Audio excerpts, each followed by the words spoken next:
Alright, y'all, time to do my picks for UFC 168, the last major MMA show of the year. Obviously, you got a huge main event, Chris Weidman taking on Anderson Silva in a rematch for the UFC Middleweight Championship of the World. I was one of those guys that way back in July, I called it. I said, this matchup is just totally in favor of Weidman. I think he's going to get the upset. And sure enough, what happened? He went in there, Silva clowned on him, got knocked out, ended his 8-year long reign as champion. And now we're having the sequel. Okay, going into this match, I'm not buying the hype. I'm still looking at Anderson Silva, and you've seen the video of him saying, "Oh, I'm back," and all that stuff. And you're looking at Weidman and his repertoire against Anderson Silva, and this is one of those things where we have an evidence-based practice going on, right? Because we know what Weidman can do against Silva. We see his approach versus Silva's approach, offense against defense, defense against offense. And I think Weidman is pretty much superior to Silva in all those categories. Obviously, Weidman is the better wrestler. He's better on the ground.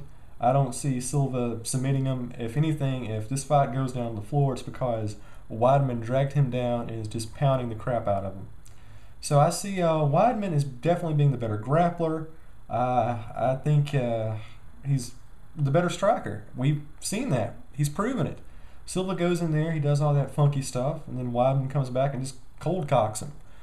So I think Silva, he's probably more talented overall, but I think Weidman is just better in all the areas that Silva is deficient and has weaknesses. With all that in mind, it would be funny to go see Silva go in there and try to pull off what he did last time from bell to bell and just embarrass him. But I think Weidman is just as good a fighter as he was back in July, if not better. And I think Silva is just a bad fighter as he was back in July, if not worse. Once again, everything I said back in July I think still holds true. As for how this fight plays out, I see it going out pretty much like this. Silva's going to come out striking. He's going to come out doing all that crazy clowning, breakdancing stuff to kind of throw Weidman off.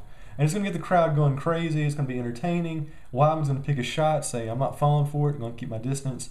I think the first round will be pretty boring. Silva might actually win on points in the first round because he's doing all the aggressive stuff, but he's not really scoring any true offensive points against Weidman in that regard.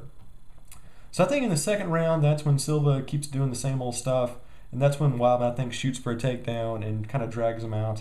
I think he's going to do a considerable amount of damage to Silva in the second round, but he's not going to finish him. I think going into the third round, that's where things pretty much spell the end for Silva. He's going to go in, his striking is going to be totally ineffective. Weidman's going to take him down very easily. And I think about midway through the third round, that's when Weidman either basically grounds him out or he submits Silva. Actually, I'm kind of leaning more towards Silva because that way you have that storyline afterwards. It's like, well, not only did Weidman knock out Silva, he submitted him. And I think after that, Silva will retire. I'm calling it first. Remember, I'm the first person to say this on the YouTube. Silva goes in here, loses this fight, takes his Nike money, and calls it a day. So anyway, I take Weidman by a third round submission. What kind of submission? What's the most hilariously poetic? I'm thinking like a neck crank. Something kind of unorthodox, sort of a modified guillotine choke, and just Silva just taps like a fish flopping around on the canvas. So yeah, I really don't know what else to say about this. I know there's a lot of Silva fanboys out there that think he's going to come out there and be the Silva of yore, but I'm not buying it. I believe in reality, and I believe Weidman retains his strap. Silva goes down again, and his career comes to a conclusion. Women's Bantamweight Championship, Ronda Rousey against Miesha Tate. I really wasn't a huge fan of the first two fights. I know everyone thinks that's just absolutely awesome, and I guess it is kind of cool from like a pro wrestling gimmick sort of standpoint because there's that palpable hatred. So it might be interesting for like the first minute or two when Miesha Tate's going crazy and not caring and all that stuff, but the thing is, these fights are horribly predictable. I think this fight ends exactly the way everybody thinks it's going to end. Rousey, armbar, round one, retains the strap, and we'll see what we have with women's MMA in 2014. I'm not really excited about this one as much as everybody else is, but what do I know? I'm a misogynist. Not really, but no. Heavyweight matchup: Josh Barnett versus Travis Browne. weird stuff going on with the MMA heavyweight division nowadays. With Cain Velasquez being out for a long time, Fabricio Verdum and Junior Dos Santos probably fighting for number one contendership unless something crazy happens with this match, which I think will happen. I think Josh Barnett, he's kind of the great white hope for the UFC at this point. You're really looking for that big Aryan Viking draw that you haven't had in the absence of Brock Lesnar. So I think the UFC really kind of wants Josh Barnett to win this fight. But Travis Browne, I think, can also kind of fill that void and give us a great ethnic stereotype to go in there and challenge perhaps another ethnic stereotype for heavyweight championship at some point. Josh Barnett, we all know he can strike. He's a good wrestler.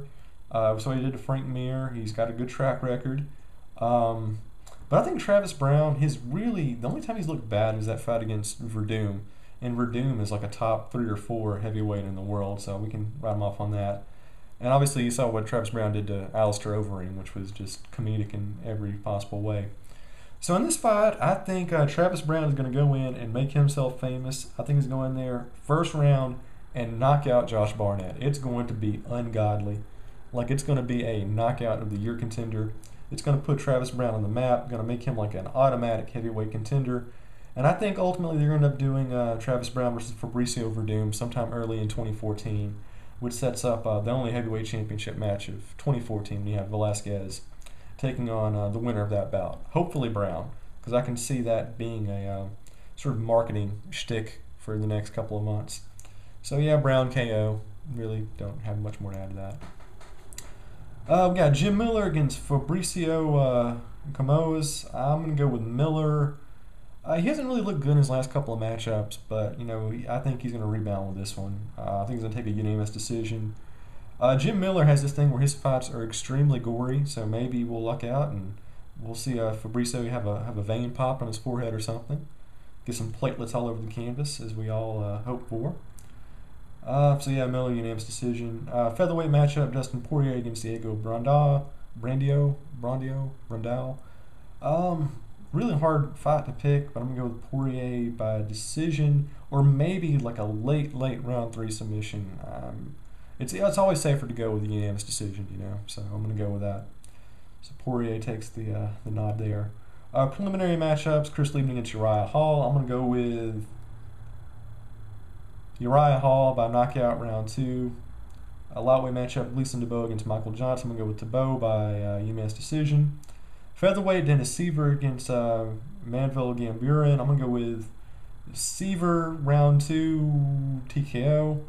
Welterweight: got Sierra Badarzada taking on John Howard. I'm going to go with Howard, split decision. Let's get controversial up in here. And then the online matchups, you got William Mercariad taking on Bobby Volker. I'm going to go with Volker by round 2 knockouts. And featherweight matchup, Robbie Peralta taking on Estevan Payen. I'm going to go with Peralta by first round TKO. So there you go. It's not looking like it's going to be one of the better cards of the year, but you know what? You're going to have some interesting things. It might be a historic card, and you never know. We might just have one more historic upset for the year, in a year that's really kind of been defined by breaking the boundaries of what we know about MMA. So there you go. Looking forward to it, and I'm also looking forward to a year of awesome fights with all the main pay-per-view cards not participating in 2014. So take care. See you out the cage, y'all. Happy New Year.